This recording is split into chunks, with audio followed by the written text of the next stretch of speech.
మీకు తెలుసా, ప్రతి దినము కూడా 30 నుంచి 40 మంది కాన్పులు మన అక్క చెల్లెళ్ళు, మన బిడ్డలు ఈ ఆర్డిటి హాస్పిటల్ అనేది కూడా ఉంది. ఈరోజు ఆర్డిటి అనేది కూడా ఒక నమ్మకం ఏర్పరచుకుంది.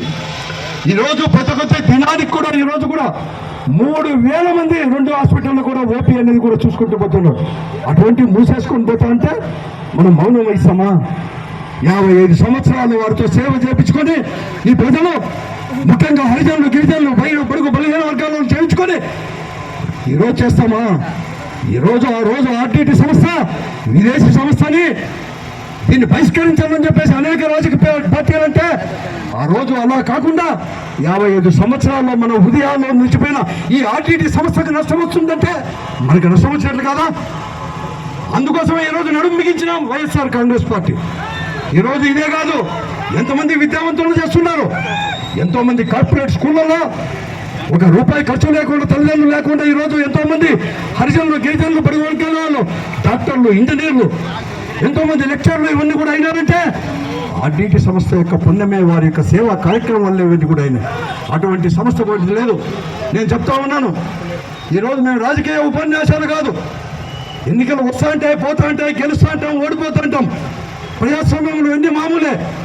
ఈరోజు మేము అధికారంలో ఉన్నా, అధికారంలో లేకపోయినా, ప్రజాప్రతినిధులుగా ఉన్నా, ప్రజాప్రతినిధులు లేకపోయినా, మేము ఏ కులం వారని కాదు, ఈ జిల్లానే మా కులం, ఈ జిల్లా పేద వర్గాలదే మా కులం, మా మతం.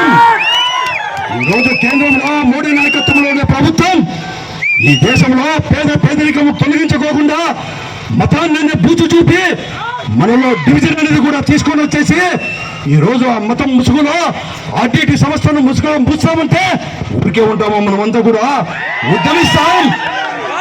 ఉద్యమిస్తాం.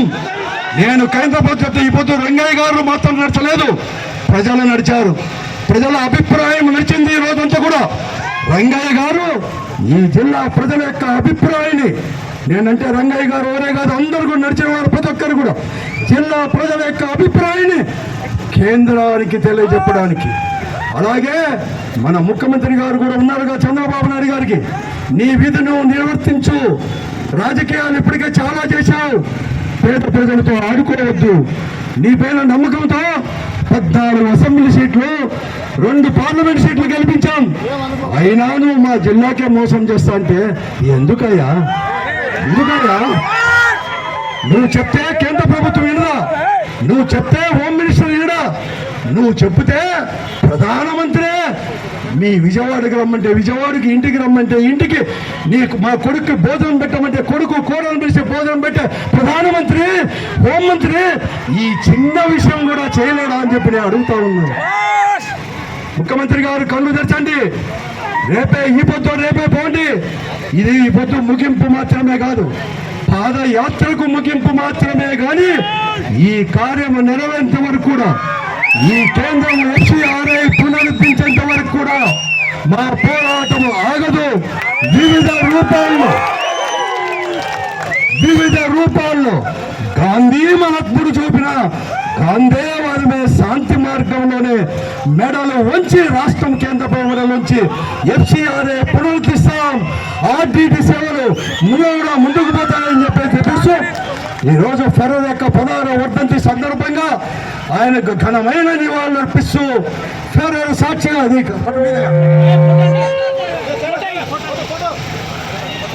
విగ్రహాన్ని దగ్గర మీరు ఏపించలేకపోవచ్చు, కానీ సాక్షిగా చెప్తున్నాం మేమందరూ కూడా, నేనంటే నేను కాదు, మనందరూ కూడా ఇది పునరుద్ధరించేంత వరకు కూడా వివిధ రూపాల్లో కూడా శాంతియుతంగా కూడా కేంద్ర ప్రభుత్వం మెడలు వంచైనా FCRA తీసుకొని వస్తాం. భవిష్యత్తులో అందరూ మాట్లాడుకుని కూడా ఈ ఉద్యమాన్ని ఉద్రిక్తంగా తీసుకొని పోతాం అవసరం వస్తాయని చెప్పేసి కూడా తెలియజేస్తూ